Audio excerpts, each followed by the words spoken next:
ఎవరో ఎక్స్‌పాస్టర్ అంట. ఇప్పుడు తిరిగి అన్యుడిగా మారాడంట.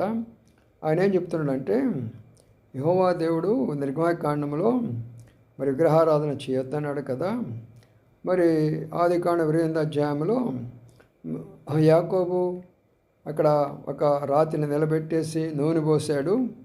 మరి అది విగ్రహారాధన కదా అని ఈ పెద్ద మనిషి చెప్తుంటున్నాడు.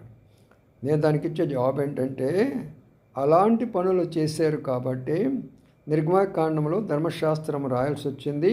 10 ఆజ్ఞలు పెట్టేసి అలాంటి విగ్రహారాధన చేయకూడదనేది ఒక విషయం. రెండో విషయం ఏంటంటే, ఆ రాయి ఎందుకు నిలబెట్టి ఉన్నాడంటే, ఆయన తిరిగి వచ్చినప్పుడు మరి గుర్తుండాలి కదా. మనం పొలం కొన్నప్పుడు ఒక గుర్తుగా ఒక రాతిని పెట్టుకుంటాం కదా, అలా ఒక గుర్తుగా పెట్టుకున్నాడు.